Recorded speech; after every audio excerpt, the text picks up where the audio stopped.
These words are from the subject of today's episode.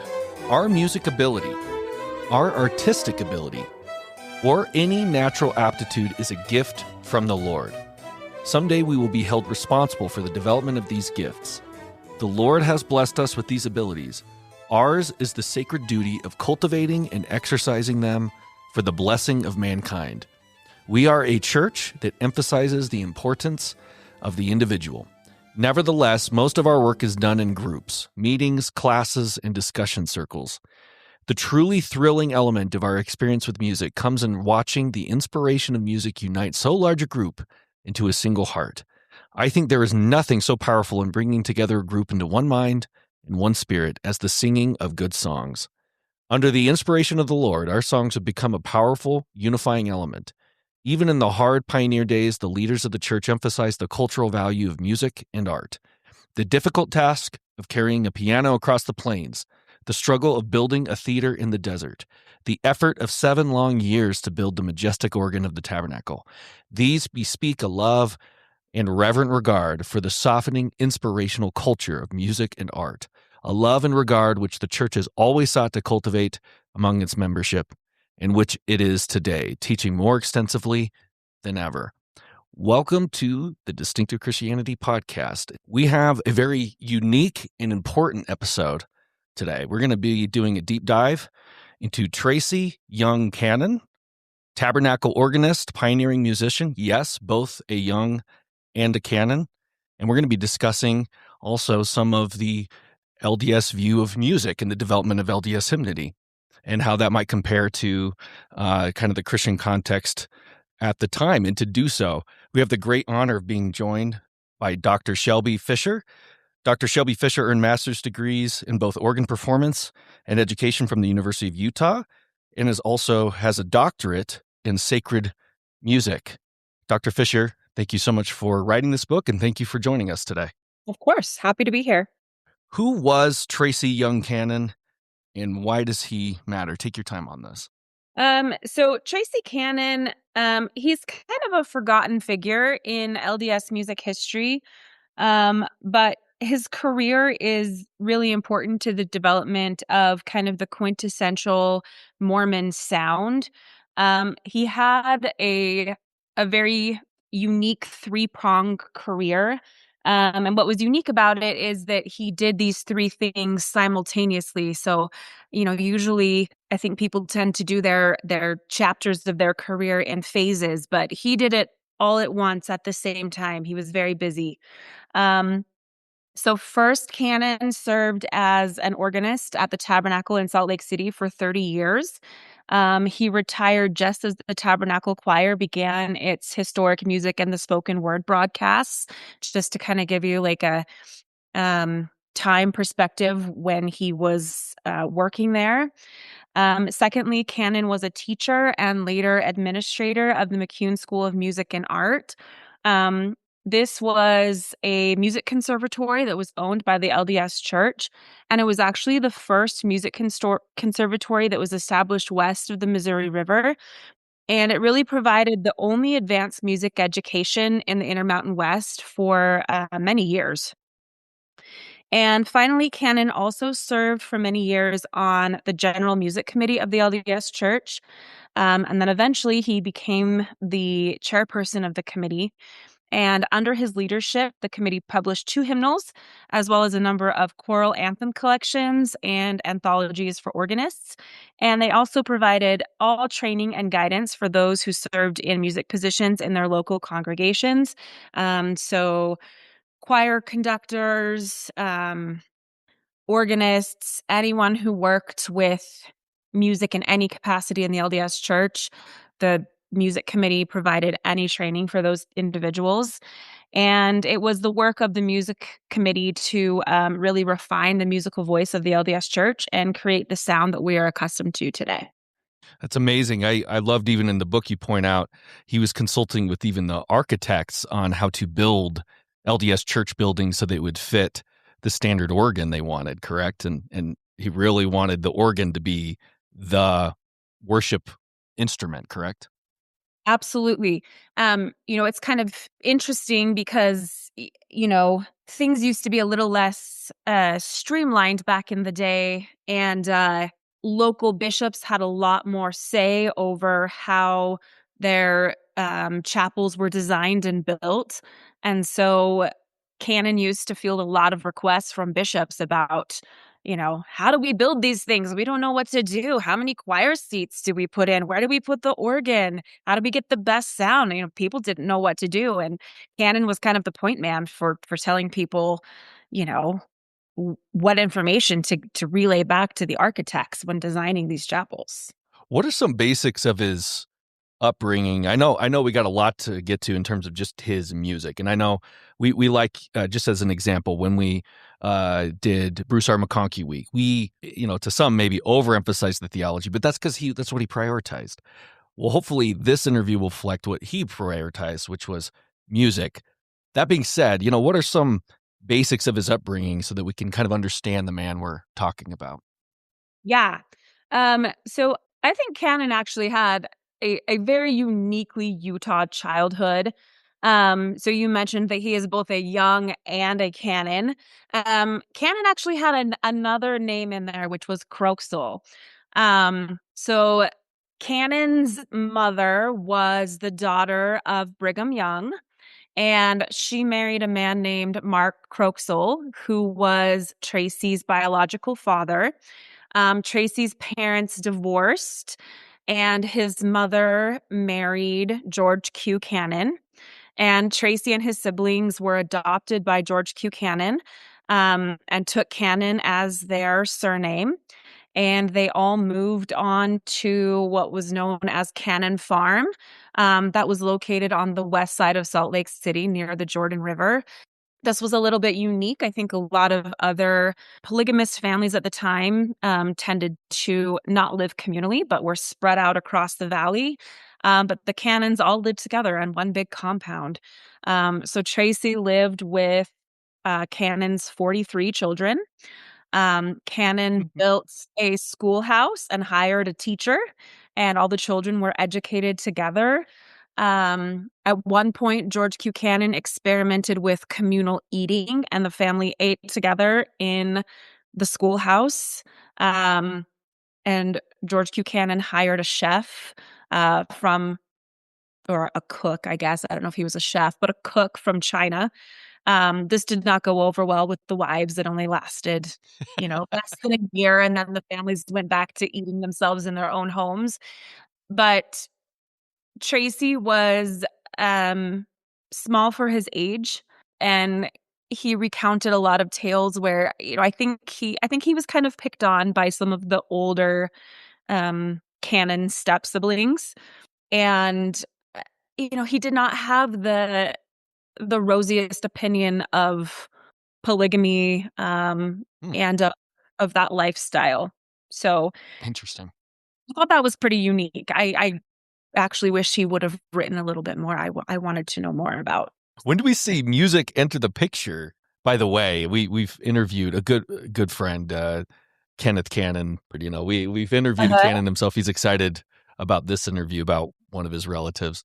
But he mentioned that George Q. Cannon was surprisingly good as a father to even all his kids in terms of seeing what their strengths were, really trying to help them progress and flourish in their life. Was this true with Tracy? It was. So Tracy's biological father, Mark, was actually a musician, a secular Hmm, musician. So he played cornet for the local theater. And Tracy expressed an interest early on in following in his father's footsteps.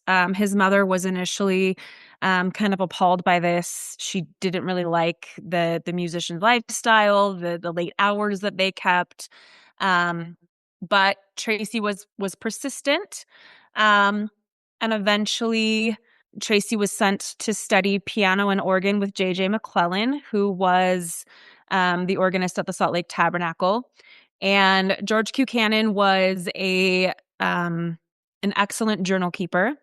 So he recorded in his journal that he and Caroline, who was Tracy's mother, went to visit J.J. McClellan, and basically said, look, tell us whether Tracy has a future as a musician. And if you say that our kid can make it, we will let him go and study. And McClellan said, yes, I think that he has a future. And that was that. So George Q. Cannon was supportive. That's so interesting. What are some of the more important people he studied under? And I know this is a tough question because there's phases to his musical education, but what are some names that we should know if we knew our history? So we already mentioned McClellan, and McClellan was, kind of it for Utah. So if you wanted to study piano, harmony, organ, really anything in Utah, um, that was the best you could get. After that, you had to travel east. Cannon followed in McClellan's footsteps, and went to the University of Michigan to study with Alberto Jonas, who was a Spanish pianist.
And then Cannon also studied again with Jonas in Berlin.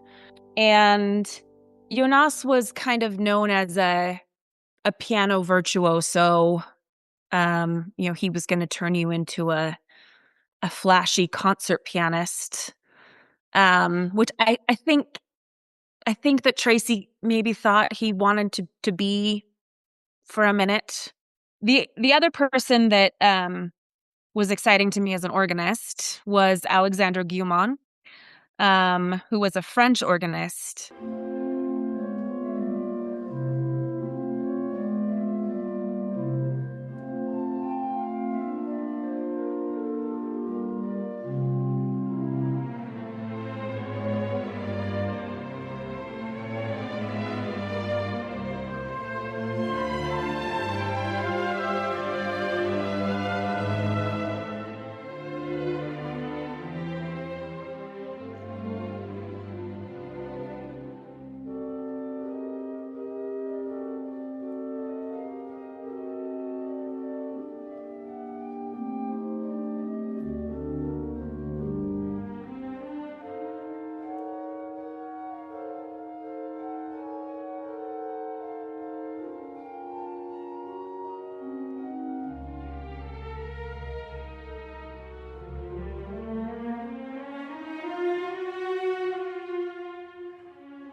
Tracy went to Paris to study with Guilmant.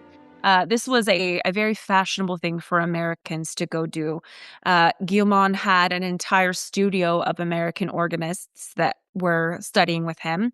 And Tracy actually wrote a letter about this, describing his time studying with Guilmant. And he talked about, the dozens of American organists that would show up every day to Guilmant's home studio and take their lessons. And it was very fashionable to be able to return to the United States and say that you had studied in Paris. If historical, amnesia culturally for even, this isn't, this isn't even some ancient composer, right? But this was world class, right? This is not some third generation student of Guilmant. He studied under this world renowned Yes. Organist. Yes. Organists are have a weird obsession with the French, I guess. It's still that way too. That's so interesting. Well, shout out to all our French friends. We've got French listeners here, so That's right. There's one other name that stood out to me a little bit, Pietro Young.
what was his influence as well?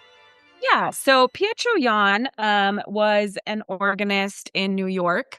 Cannon studied with him a little bit later in his career.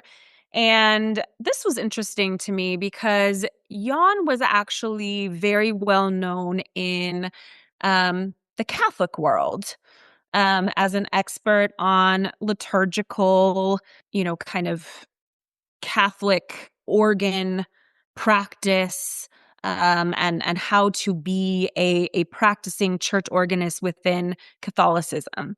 So I found that very curious that Cannon would choose Jan as his teacher, Right. given Cannon's feelings about Catholicism. But I think Cannon was very impacted by Jan. I think we're going to talk a little bit later about Cannon's organ method book that he wrote. It was heavily impacted by Jan's own method book. So I think of all of the teachers he studied with, Jan was probably the one that had the greatest impact on Cannon. Wow. That's so interesting. If we were to take a step back, we'll of course come back and kind of resume this story of Tracy Cannon and his influence on LDS music. But what was the context that he would have inherited? In other words, what was LDS hymnody before his time that would have been normal in his upbringing, before we get to how these influences through him impacted Mormon music? Yeah. Um, if you were to walk into a Latter-day Saint chapel around the turn of the 20th century, nowadays, if you walk into a chapel, you will see the same hymnal. It's green. It might have different languages, but it's going to look the same. That was not the case. Um, there was not one standard hymnal that was used throughout churches, throughout different wards and congregations. There were a variety of different hymnals, different printings. Nothing was really streamlined. Just to kind of give you an example of what some of these hymnals were, um, there was a collection that was published in 1889 called Latter-day Saints Psalmody. This was collected primarily by members of the Salt Lake Tabernacle staff, including Ebenezer Beasley, Joseph Daines, and Edward Stevens. They kind of just took it upon themselves to put together this collection of hymns. It had numerous reprints over the years. There was a collection called Songs of Zion that was put together mostly for use outside of Utah in the mission field, but it was extremely popular within Utah as well.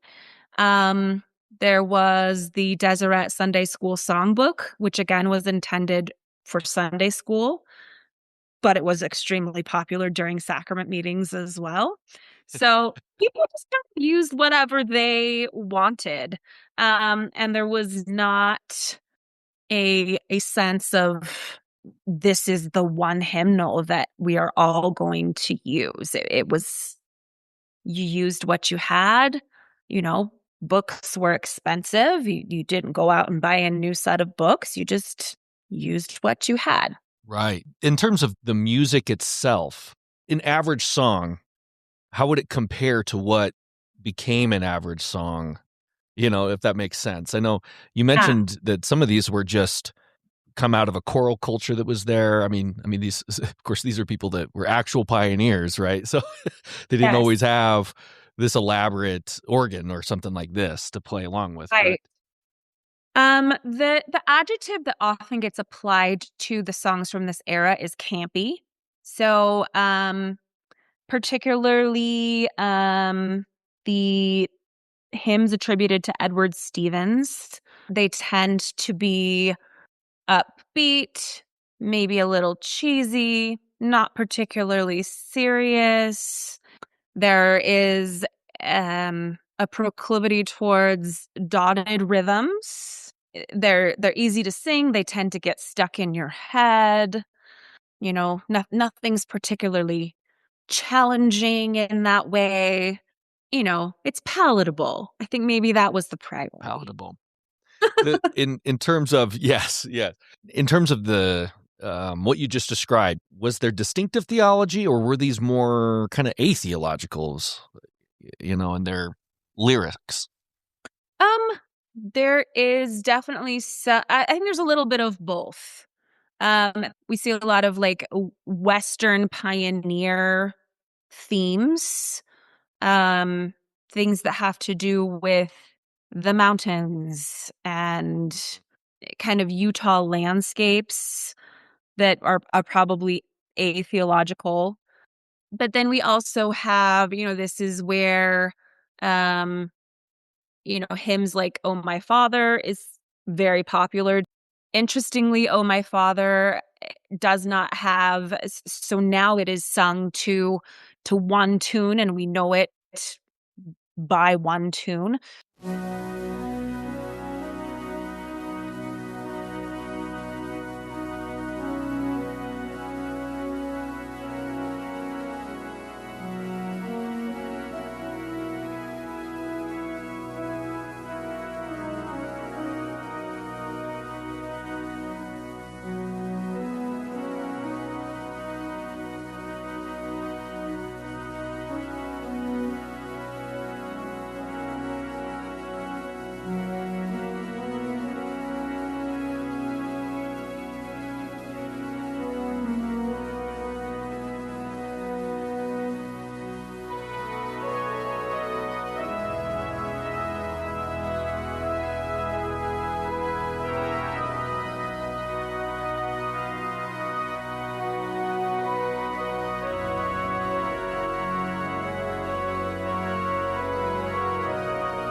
But during this era, it actually kind of bounced around, and there were multiple tunes that it was sung to.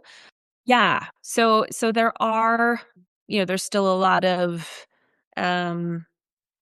Zion hymns, temple hymns. Those are all very popular during this era. That's really helpful. And I remember we had on Dr. Ignacio Garcia, and he mentioned that issue even heightened even with the translation issue, where, even if you translated the lyrics, it's a totally different context for what music you put to it. But Right. he mentioned specifically "Oh My Father" is a popular one that helped convert the father of Eduardo Balderas. Yeah. So this is a pretty radical change that we're going to see. I think the hymnody of the LDS community, Tracy Young Cannon enters, and the one he leaves behind. In 1914, you mentioned Tracy Young Cannon is called as music director of the Pioneer Stake. And this section stood out to me as the first time we see kind of a bigger vision he has in mind for his community. And he forms this association, the Pioneer Stake Choristers and Organists Association. What was this, and what were its objectives? Yeah. So nothing really becomes of this association. I think it struck me as kind of it's a young person's like lofty ambition. He's going to call everyone together and rally the troops, and he's got these big goals in mind. But the reason why I included it in the book is because he outlines five objectives, and those five objectives really become the goals that he has for the rest of his career, and especially as he begins his work with the church music committee. So those objectives are, first, to improve the choir singing and organ playing in all meetings in the wards. Second, to bring the choir leaders and organists closer in touch with each other. Third, to better prepare choristers and organists to more intelligently perform their work. Fourth, to prepare new choristers and organists. And then fifth, to promote musical contests and devise other means to increase interest in musical activities connected to church work. It's fascinating. What an insight into this bigger vision. I love how in the book you connect it to really the era, this progressive era, and of course in religion you have elements of the social gospel movement. This really, we're going to refine and improve, and you're going to do it through bureaucracy as it was understood then, and they weren't as cynical back then, politically or religiously, a bureaucracy. Yeah. You know, but I thought I wanted to pause on this because I thought, man, right here we start to see just how ambitious he was in terms of wanting to improve the music of the LDS community, correct? Yeah. I like that you brought up that they were going to fix it through bureaucracy, because Yeah. that is exactly it. Yeah. No, totally. It's like set up a committee, they'll fix it, you know? A That's right. lot All of they need, we peop need committees and we need pamphlets. And if we just Yep. have enough trainings, like that will solve all of our problems. And that was canon to a T. Yep. Yeah. Well, as a Presby, I mean, I look at Woodrow Wilson, I'm like, wow, yeah, things have changed even in Presbyterian circles. Yeah. Though we still have General Assembly committees, just Everything needs a committee. but Yes. yeah. But anyway, this was really interesting. Another kind of, I guess, place to park. I had no clue what a big deal Elder and then President Heber J. Grant was in regard to the issue of hymnody. Will you take us into some highlights of how this apparently a tone deaf man was particularly key in shaping this story? Yeah. Heber J. Grant, I mean, I think this is a story that gets picked up a lot. If you just do a Google search about Heber J. Grant and hymns and being tone deaf, you will get all of these hits telling this story. The story goes that Heber J. Grant was told by, a teacher in his childhood, but then also again as an adult, that he was tone deaf and he would never be able to sing, but he loved the hymns and he wanted to be able to sing. And so he would practice every day. And often he would practice in a carriage where no one could hear him. And, he would sing the same hymn 200 times until he could sing it. And, by the time he reached old age, he was a good singer. Evidently, he had overcome this flaw through persistence, as the story goes. Um, and my takeaway from this is that I think he really valued music, particularly sacred music, even though he apparently was not particularly adept at it. I think he saw its value. And I think on a personal level, he just enjoyed participating in it. And so he took a much greater interest in music than any of his predecessors did. And so one of the things that Grant did during his tenure as church president was begin to kind of disentangle the first presidency from all of the different auxiliaries. They had kind of direct leadership over all of the different groups. And I think that Grant realized that in order for the church to grow outside of its, kind of provincial territorial roots, that three people could not manage everything on their own. And so he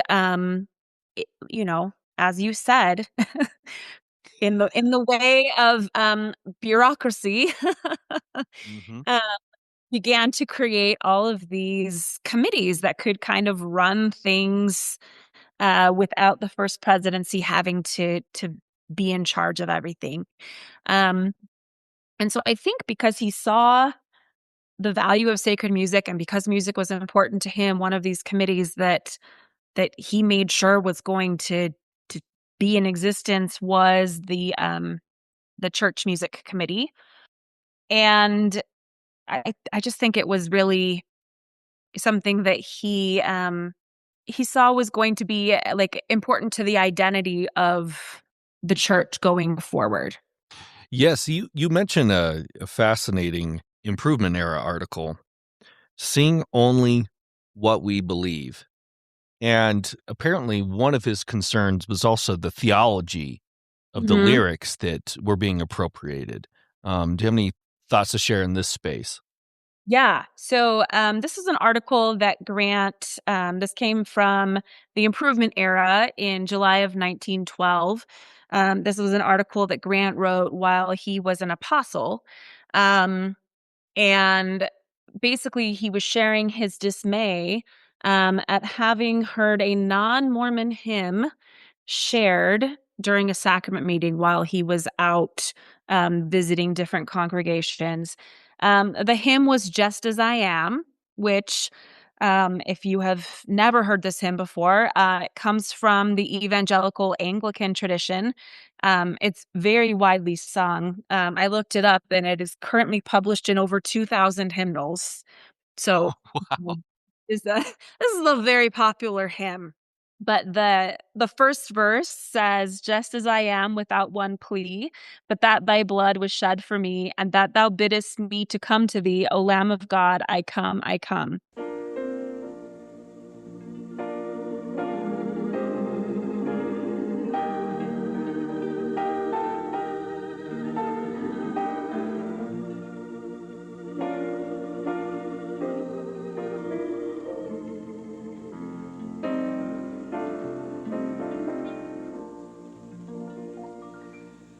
Just as I am without one plea, but that thy blood was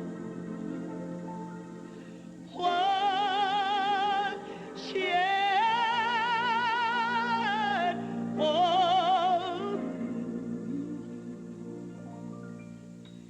me, in that thou biddest me come to thee, O Lamb of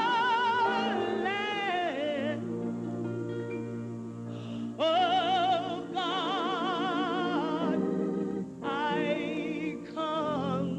I come. And Grant was appalled that this was sung in a sacrament meeting because it did not match LDS theology, which does not, although it's sort of changing a little bit, does not really at the time did not really go with saved by grace evangelical mindset. And so Grant wrote this article saying that, even though it is a lovely hymn and it sounds great, it is not appropriate to choose music based simply on how it sounds, and that you should really look at the words and make sure they match, core LDS doctrine. Yeah, this quote really stood out. He writes, "The more beautiful the music by which false doctrine is sung, the more dangerous it becomes. I appeal to all Latter-day Saints, and especially to our choirs, never to sing the words of a song, no matter how beautiful and inspiring the music may be, where the teachings are not in perfect accord with the truths of the gospel." You cite one more where he says, "The singing of the songs of Zion, though imperfectly, with the inspiration of God, will touch the hearts of the honest more effectively than if sung without the Spirit of God." So he clearly sees a connection between the Spirit, true doctrine, and then good music. So he wants a organic unity to these, right? And this is kind of his vision for the General Music Committee. Yeah, for sure. Oh, fascinating. So if we jump to the General Music Committee itself, you write that it's organized in 1920, has its first meeting September 28th of that year. What was some of the important developments which Tracy Young Cannon contributed to on this committee? If we were to then continue the story, so we covered his influences. How does he put that to use on this committee? Yeah. So I think one of the things that was really important, kind of to piggyback off of what we just talked about with that little anecdote about Heber J. Grant, the committee really wanted to kind of fill that void for ward choirs of finding appropriate music that was doctrinally sound and also singable, unapproachable, and something that, an amateur choir would be able to sing. Um, and so the committee invested a lot of time and energy in publishing these collections of choral anthems. There were 3 volumes that were called Deseret Anthems. And the idea was that, a ward could just go down and purchase these anthem books down at the church-owned Deseret bookstore in downtown Salt Lake City, and you could have them on your shelf in your choir library, and anything that you chose from those anthem books would be appropriate, and you wouldn't have to worry about something that had the wrong doctrine or the wrong Yeah. words. Yeah. Maybe Amazing Grace might have been on the Right? list at the time. No Ave Marias or anything. Yeah. Though they still will edit the lyrics, right? Even when they do include these, as we've had a past guest point out. But they wanted, once again, that unity, that aesthetic, doctrinal unity Yes. in one spot. And you said this is the first kind of official publication. Is that safe to say, or? So this kind of piggybacked off of an earlier project that had been started. Okay. There were other collections of anthems that had been published by individuals. But this was kind of the first one that was rubber stamped by the committee Okay. to kind of fill that void for choirs. So they have a little bit more of an official. Well, I guess, without the committee, how do you have an official imprimatur? But Right, exactly. this is, Yeah. just a little more official. Yeah. Does that Yeah. say? I think that was a big part of what the committee felt their role was to, they were going to roll out the guidelines for choirs, for organists, for everyone who was producing music. And then after they rolled out all of the guidelines, then it was their job to try to come up with the music that would help all the musicians meet those guidelines. You mentioned, and I know this wasn't a super key point in the book, but I just have to ask you about this because it was really interesting to me, and I know it'll be really interesting to say I think specifically what's mentioned is the Lutherans, but there was debate over choir attire, and the General Music Committee weighs in on this debate when it comes to choir performances. Will you take us into this? Yeah. So if you have ever attended, mainline Protestant churches even today, you probably notice that most have vested choirs, which just means that the choir is wearing, those billowy robes that have the zippers up the front. Love them or hate them. And this was a trend that started kind of in the New England area. In the 1800s, and it really picked up steam throughout all of the United States by the mid 1900s. Everybody was doing it, and so the music committee began to get letters from individuals asking whether ward choirs should also jump on this trend and start wearing robes too.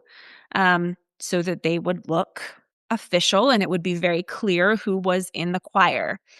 And so the committee debated about this, and ultimately it was decided that this would appear too popish. This was going to look too much like a high church thing. which the committee was very cautious to avoid. Once again, to bring up Grant, Heber J. Grant, he's all over the place on this. Yeah. I wanted to read this quote. This is this is gold.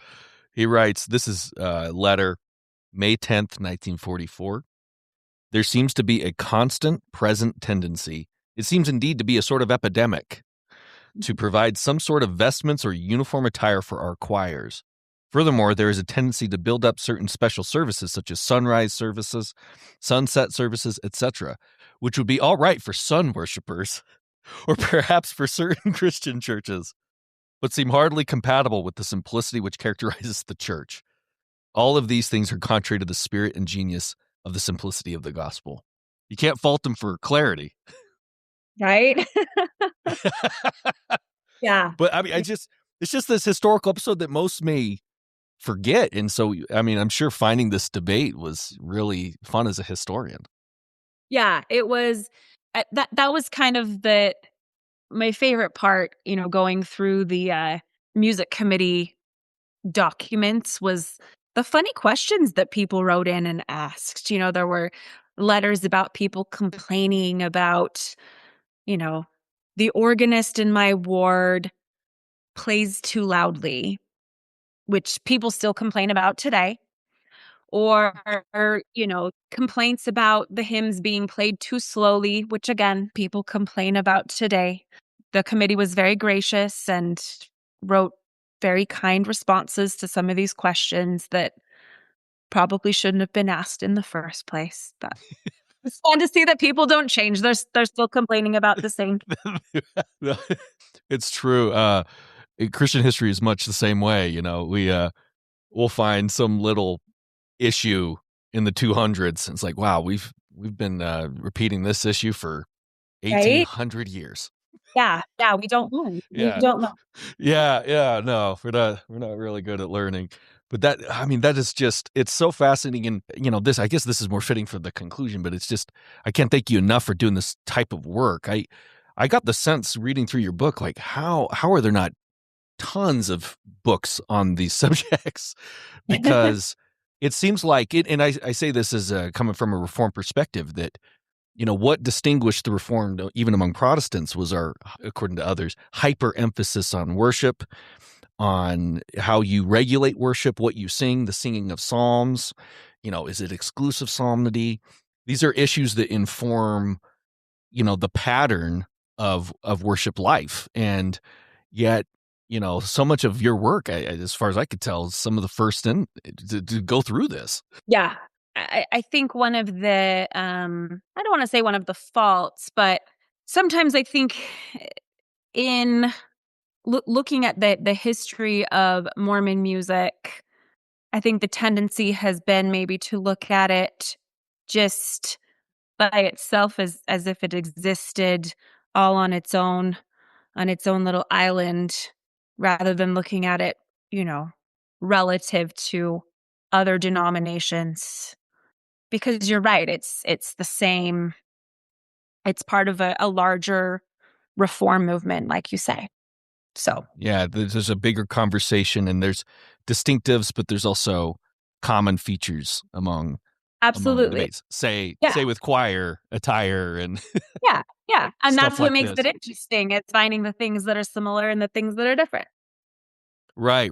There's one thing that stood out to me, and I'm jumping the gun a little bit, but I was amazed how clear they were. The organ is our Sunday instrument. Like, it is the organ. But it reminds me of some of our debates, right? We have, some that are a cappella, some it's piano only. There's debate over the placement of the instrument. Our organ's fine if the organist is in the back instead of, up there near where it should be word-centered sacraments under the word. So it's just, yeah, it was so cool to see them think through these issues in their Utah context. One of the things that comes to my mind as well is, in I don't know if this is cross purposes is too strong a way to put it, but it seems like Tracy Young Cannon's training is very much what Heber J. Grant is complaining relative to the choir attire, or having special services. Seems to be part and parcel of a larger kind of high church music training, that Tracy Young Cannon received.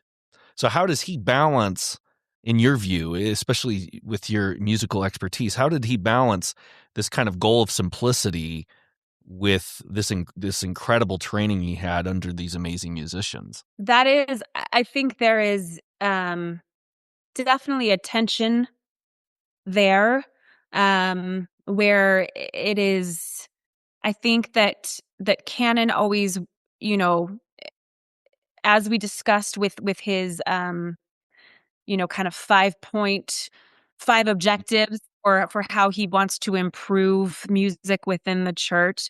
He has these goals in mind for how he wants to raise the practice of music within the church. And, the standard is up here. And so I think what he has in his head is the sound of what he experienced in Europe. So he served an LDS mission in England, in London. And, mission rules were a little bit different back then than they are now. And he was able to experience a lot of art and culture while he was on his mission, that was very impactful for him. And then he studied in Berlin and then studied again in Paris. And, he brought all of that training and then also that sound back with him to Utah. So I think he had in his head that sound that I think he certainly was maybe hoping somehow to emulate, but then also not totally emulate, because that sound is an Anglican sound or Lutheran sound or even a Catholic sound. And so how do you get that polished, refined feel, but wrap it in a Mormon LDS package? And, I think that was his goal. I think that really was kind of the goal with the 1948 hymnal, was to kind of get that more polished, refined sound, but we're going to have, hymn texts that are distinctly LDS, but by pushing a sound that is more close to like a Lutheran chorale sound, maybe swing the pendulum a little closer to that Yeah. European sound that I think he had in his head. But I do think that was like a tension that he carried with him. And you do kind of see that in the music committee. So a colleague that served on the committee with him, that people probably recognize by name a little bit better, was Alexander Schreiner. So he was a colleague of Cannon's at the Tabernacle, a more well-known organist, frankly, probably a better organist. But he also served on the music committee with Cannon, and had a similar pedigree. Studied in Europe, studied with a different French organist, Louis Vierne. And you see that tension in his work too. And, you kind of see, this was a common thread that I think they had to figure out how to raise the standards of church music without losing what made Mormon music unique and special. It's so fascinating. Just, in that broader conversation, I know, looking at each tradition has its own distinctive history regarding this issue, but the music tends to be, not always, tends to be connected to their view of architecture and their view of, so in England, it would have been very high Anglican, right? And so the music is part and parcel of the buildings and all this. And I'm trying to think, the closest thing to that in terms of building, I think of are the temples themselves. I don't, I'm sure the buildings they spent the most attention on at the time maybe reminded me, oh man, this music would be perfect for these types of buildings. But I don't know. It's just a fascinating tension. And thanks for helping elucidate it for us. This Latter-day Saint hymns in 1927, continuing the story, heading for, I know, 1948, which is going to be really a climax of his work. What stands out in this story regarding the 1927 Latter-day Saint hymns? Yeah, so that hymnal was intended to kind of correct some of the issues with the 1889 Psalmody. So we already kind of talked about the 1889 Psalmody collection that had been put together by the Salt Lake Tabernacle staff. It was a weird hymnal. Um, if you look at it, it has the strangest format I have ever seen. Um, I looked all over to try to find another hymnal that has similar formatting. I do not know where they got the idea for that format. It is very, I would say, choral centric. Like it's great for choral singing, horrible if you are the accompanist. And so I think probably just not the most user friendly hymnal, which is why Songs of Zion I think was more popular. And so the 1927 was an attempt to correct that issue. So another interesting goal with the 1927 hymnal is the committee wanted to try to kind of build up local Mormon talent. So they did not look outside of Mormonism for any other hymns. They held a contest in order to look for new contributions. There were a number of new hymn texts that were taken from the writings of Orson F. Whitney, which is He's a favorite on here. yeah, kind of wild. Yeah, no, he's one of the most fascinating Yeah. LDS apostles ever.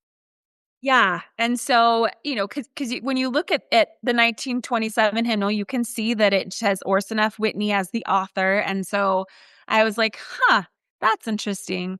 So I, pulled all of Orson F. Whitney's books and I thought, oh, I wonder if any rhyme or reason. I think what somebody did was they pulled one of his books and they just said, page, page, page, page. Like they were just picking pages in order and turning the poems into hymns. They are not particularly singable. They're not particularly great hymns. Like there wasn't a lot of thought. They're not great. So most of that Orson F. Whitney poetry was set to music by Evan Stevens. Interestingly, Evan Stevens was on the committee. He was also paid for doing that work. I thought that was an interesting conflict of interest because he was deeply in debt at the time. So I thought, oh, well, maybe you shouldn't hire yourself if you're on the committee. And so the 1927 hymnal was it was not super well received. The church did not roll it out as like, this is our official hymnal and you must replace your existing hymnals with this one. It was kind of just a loose suggestion. Books were still expensive at this time. So a lot of boards just shrugged and kept using whatever they were using. It was not as successful as I think maybe the committee had hoped it would be. Gotcha. And so as we head toward the one that seemed to have quite a bit of staying power, this 1948 hymnal, I loved how on one hand we have the continuing story in your book of the development of hymnody toward the title, Hymns, the Church of Jesus Christ of Latter-day Saints in 1948, but also this really fascinating organist manual that Tracy Young Cannon wrote. Will you take us into this climax of his work? And I'm really curious, as an expert organist yourself, what you think of Tracy Young Cannon's work and his manual. What stands out to you? Yeah. So again, this manual was Tracy wrote it just to basically fill a need. So Cannon had approached the first presidency and asked for money to begin a program to train organists. This program was run out of the office at the McCune School of Music and Art. Um, and this was kind of a roving training program. So they would send teachers out to wards. And depending on how far the teachers had to travel, they would either come once a week over the course of a month, or if the teachers had to travel a far distance, but they would provide basic training on how to be a church organist. And there were certificates. There was level 1, level 2, level 3, and you would get a certificate after you completed the course. And Cannon realized that they needed a book of some sort in order to complete this training. And so he wrote an organist's manual, and it is very succinct. It is very short. It is only about 40 pages long, which I appreciate. Organ methodologies tend to be really long and wordy, so I liked that Cannon's is really short. Um, and it's also really affordable. Like, the copy that I have is from 1967, and it says it was $1, which adjusted for today is only $9.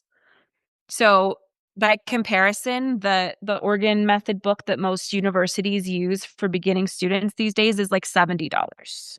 So I think both of those things kind of just speak to Cannon as a person. He was very humble. I don't think he made any money from this book. It was just for the betterment of church organists. He didn't say anything more than he needed to. He didn't want it to cost any more than it needed to. Um, so more than anything, I really thought the book kind of spoke to his character as a person. Interesting. If you were to compare, say, the content of the first year one you just mentioned that was $70 from this one, has the methodology largely stayed the same over that time, or how has it aged in terms of the content? It's pretty much the same. Yeah. Yeah. Oh. Hasn't changed much. Right. You mentioned over email you had done a recital based on his work. Mhm. What stood out to you doing? I mean, first off, that's an amazing research. I know that took a lot of time, effort. What stood out to you in terms of, what he played, why he played it? I'm sure that's a connection that, you're the only person to have with him. So that was really fun. So what I did, so at the Tabernacle in Salt Lake, one of the things that still happens today, there is a recital series that happens every day at noon. And this started in around 1910, kind of as a tourist trap. When the railroad first came to Salt Lake. And so this was a way to entice people to leave the railroad station and come to Temple Square and come hear the world famous Tabernacle organ. And then you go back and get on your train and head on your way back, west to California or wherever you're going. And so it is one of the longest running organ recital series in the world. Um, and so one of Cannon's responsibilities as a tabernacle organist was to play on this recital series. And so I went through the recital programs for his 30-year career. Um, and I went through and looked at everything that he played on every one of those recitals and put it all on a spreadsheet and then, looked for trends to see not only what were his, favorite pieces that he played over and over and over again, but I also wanted to see, how have tastes changed over the years. And surprisingly, they really have. So nowadays, if you were to go to an organ recital, it would be very common to hear a piece by Johann Sebastian Bach. It would be very common to hear a piece by a French Romantic organist. It's getting more common to hear pieces regularly programmed by female composers. And so those were the kind of trends that I was looking for in these recitals from, the 19-teens, the 1920s. And so not just in Cannon's recitals, but the other organists as well. Surprisingly, there wasn't a lot of Bach that was played. Too There bad. was, right? There was far less French Romantic organ music than what we typically hear now. There was almost no works by female composers, pretty much zero. And in general, the music tended to be a lot of American composers, far more than I expected. The music had kind of a different sound maybe than we're used to. I found it all kind of cheesy. It was the kind of stuff that I feel like my grandma would have liked, like maybe what you hear on the Lawrence Welk show or something. People were So eating it up. They loved I it. I think so. So I played a program of his top favorites, and they were pieces that I would never have chosen, and some of them were Mm. again so cheesy and made me think of my grandma, and I was like a tiny bit embarrassed to play some of them, but also it was really a fun experience for me to maybe think, okay, well, tastes have changed, and it's good to know that that's what people wanted to hear in 1924. Right. Did he ever play pieces like let's see if I can say the name right. Guillemot? Did he play any pieces from people he trained under regularly? Yes. Yes, he did. So and that was something that I played on my recital. He's by Guillemot. So, one of the things that he played was a Guillemot sonata.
He did play a number of pieces by Pietro Jan.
And those didn't enter his repertoire until after he studied with Jan.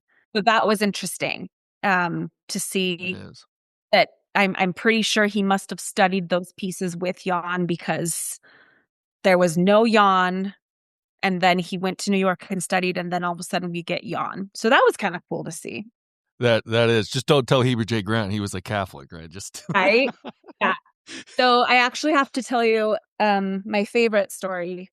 I have a friend who gave me, he's kind of a music collector. And for my birthday a couple of years ago, he gave me, I don't know where he got this, but he gave me a piece of music that actually had belonged to Tracy Cannon. Wow. And it had his signature on it. And it actually, Tracy had written his address where he was living in Paris when he was studying with Guillemot. And so last year, I had took myself on a little pilgrimage to Paris, so that I could go find that address, and went and took a picture of the apartment that Tracy was living in, which is kind of silly, but I just wanted to see where the apartment was. That is, yeah, I wonder if he got it from Reed Moon. That's all I can. It's the kind of stuff. Moon's Rare Books. Shout out to Moon. Oh, no. Oh my gosh. Recently he gave me a tour of some of the seer stones he has. I'm like, I cannot believe you. Oh, really? But anyways, yeah. So I'm like, wow, man. That's probably where he got it. But so it's in Paris, man. I wish I knew Paris better. I should. My aunt teaches French at SMU and literally was running the study abroad program, and I never took advantage of it. So shame on me for that. But did anything stand out to you in terms of its placement? And not really. I mean, it's just like a run of the mill apartment building, cool. but it was still there. More, I just had this piece of music with the address in his handwriting, and I just wanted to go see the place, Yeah. No, that's so fascinating. I want to hit this hymnal, this 1948 hymnal hard, but then I want to ask you again, come back to his music style, Sure. and anything that should stand out to the listener about it. But one thing that stood out to me, you mentioned that this 1948 hymnal was in part started by an advisory committee with, the listener should know these names: Harold B. Lee, Spencer W. Kimball, Mark E. Peterson, and Joseph Fielding Smith, right? So all general authorities. We did learn from Dr. Newell Bringhurst that Harold B. Lee was a talented musician as a kid. So I wonder if that played any role in this. But one thing that definitely stood out to me, it does seem to be at least a partial, if not a full reversal of Heber J. Grant's goal. I don't know. Take us into this hymnal and kind of, what it signaled in terms of the changes and how it developed LDS hymnody further.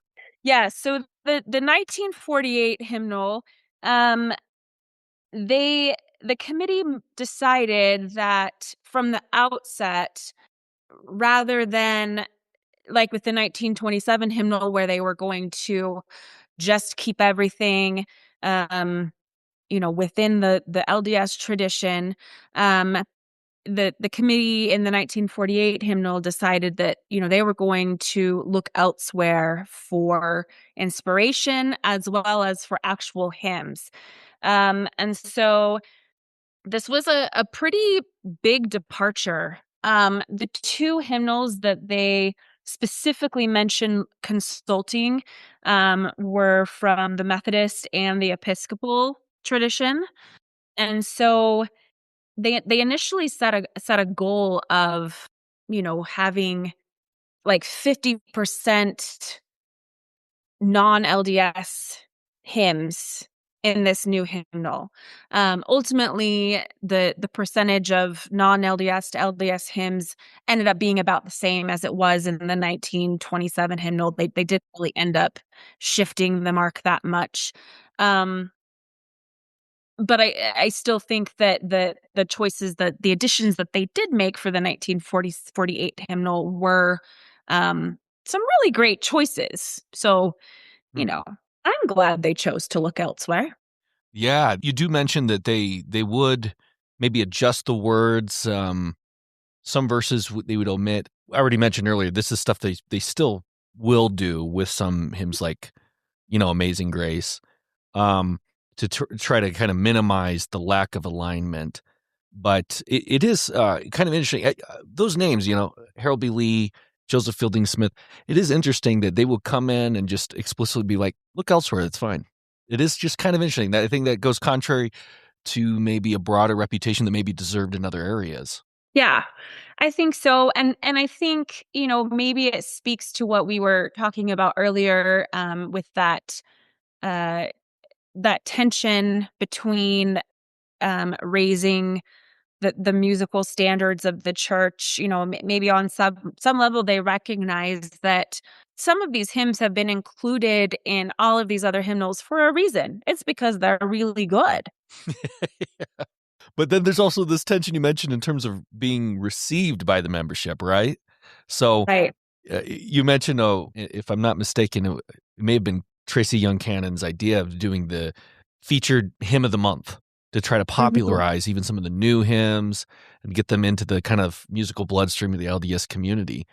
In terms of the 1948 hymnal, was there more staying power with this one? There was. First of all, when they released it, they learned from their mistakes with the 1927 hymnal, and they said with the 1948, this is the hymnal. And they said, you are expected to throw out your other hymnals and purchase a complete set of this new hymnal. So that was the first thing that they did that worked in their favor. The second thing is the committee sponsored a hymn festival that was held on Temple Square in the Tabernacle, and featured performances of some of the new hymns, and it was very exciting. And come hear these hymns performed, and then you can go back to your congregation and take what you've learned, and there were souvenir pamphlets that you could take back. Um, and so I think that they were much more conscious about the need to generate some excitement about this, or there wouldn't be any buy-in. And that sounds like Harold B. Lee, in Mhm. terms of his strength as an administrator and frankly a bureaucrat. I don't mean that in just a flippant way. He really was expert at saying, no, no, no. This time, this is it. This is what's expected. Get in Yes, line. That's got Harold B. Lee all over it. I think so.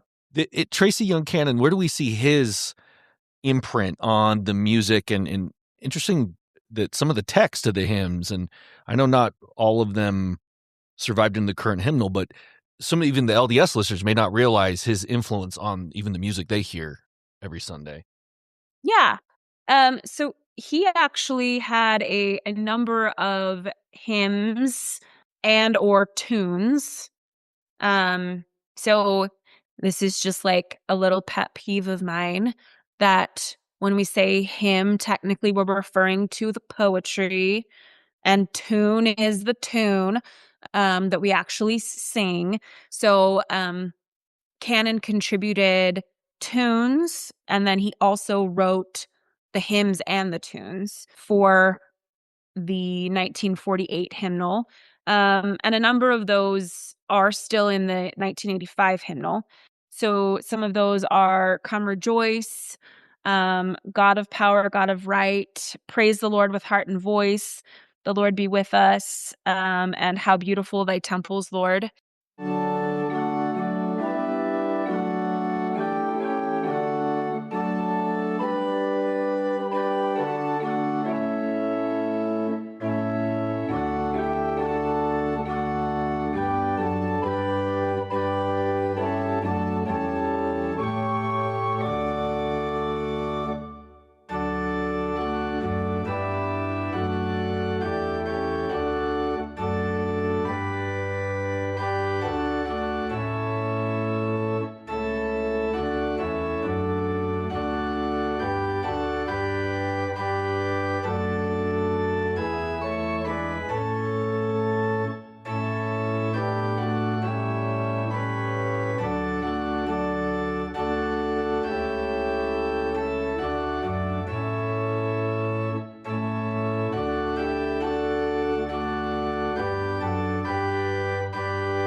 Cannon didn't really see himself as a composer.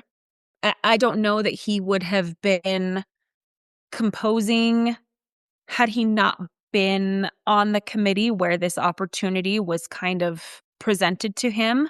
And I don't think composing necessarily came easily for him.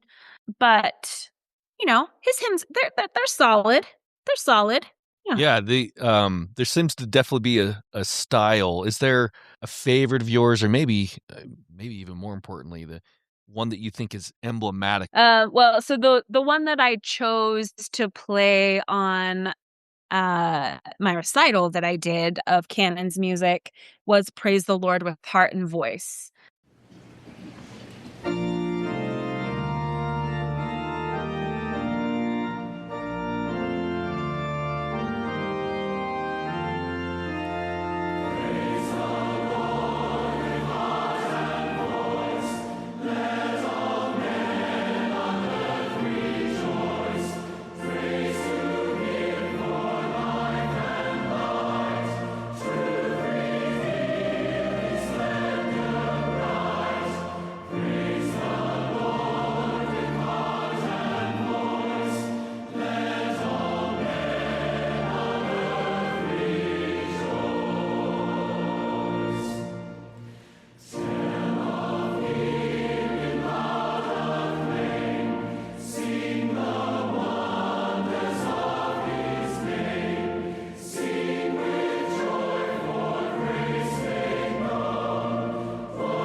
That was the one that I felt like was the most Quintessential. Yeah. Yeah, quintessential TYC. I got the sense coming away from the book as we head toward a conclusion that it is hard to overestimate his impact in the LDS community, and yet his name is not well known. No. So you got official education. You like you already said, his personality was not. I mean, he probably should have made a lot more money than he did with all the work he was constantly doing. It sounds like he worked himself to death pretty much. Are there some thoughts you'd like the listener to hear about him as a man doing all these things? I know we haven't focused as much on his life story. Is there any thoughts you want to put right here for the listener? You know, I think he has been overshadowed by Alexander Schreiner, who was, a more gregarious, kind of flamboyant performer. I think that Cannon is, he was just kind of quiet and kind of a humble guy. But the thing that was so interesting to me is that because he had his hands in all of these different facets of music and of Mormon culture, you get to see so much of Mormon history just through his life. So even though his life itself, it was maybe not bold or adventurous or any of those things, it was kind of the time period and the circles that he was traveling in, and that's kind of what made him interesting to me, if that makes sense. Mm-hmm. Oh, absolutely.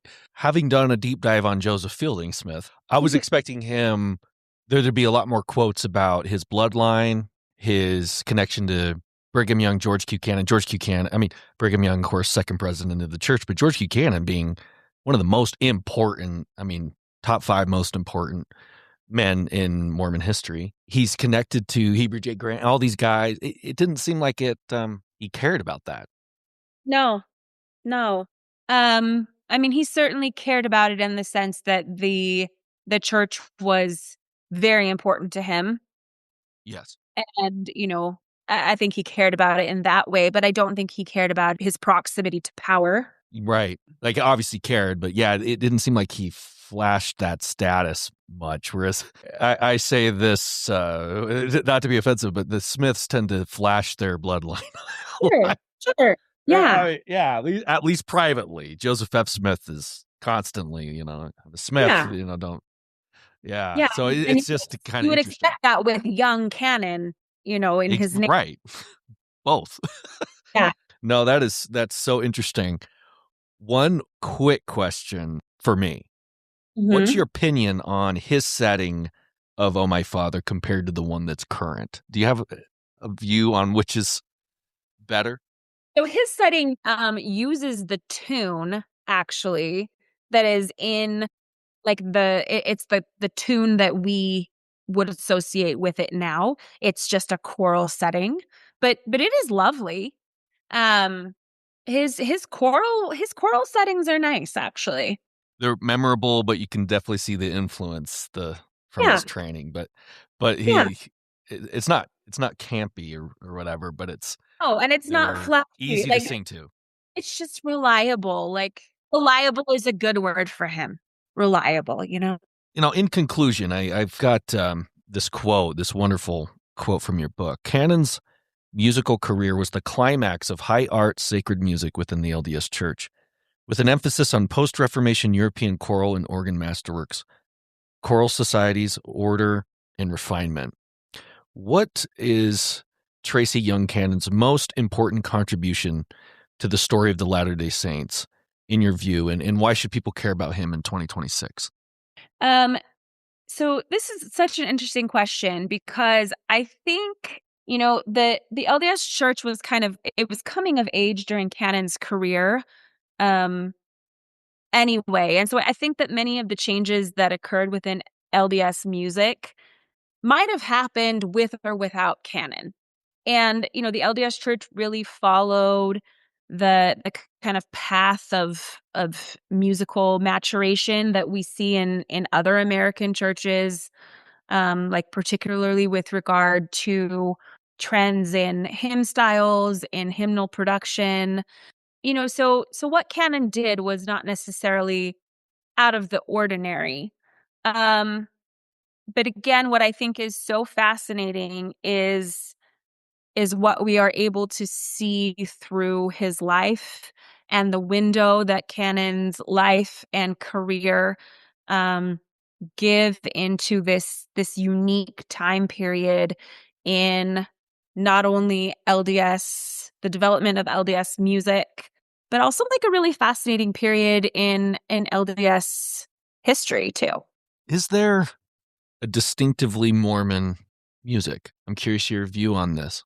Well, I think so, but I think it's changing. So I think that the sound that was, reached with the 1948 hymnal and then refined with the 1985 hymnal is a distinctive Mormon sound.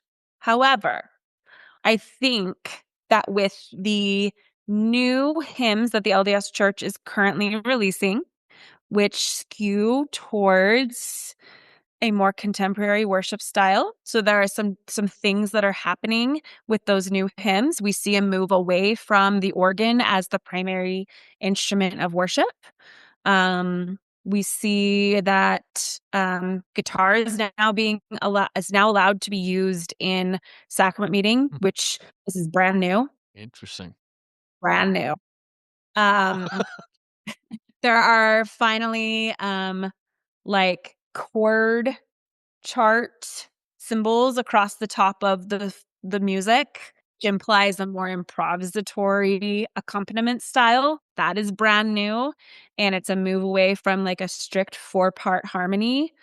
Um, and again, that's something that has happened in other denominations' hymnals. It happened a lot earlier. The LDS Church is kind of late to the game on this one. But I think that sound has the potential to change now. So I'm curious to see what's going to happen over the next decade. Yeah, I was unaware that they had changed it from the organ to be more flexible. Yeah, It's interesting. the last like two years, these hymns are being released online. Wow. Yep. Wow. Dr. Fisher, this has been absolutely wonderful. Thank you so much. You're welcome. Thanks for having me. Once again, the book, it will be in the show notes. Tracy Y. Cannon, Tabernacle Organist and Pioneering Musician, 1879 to 1961. Please get a copy.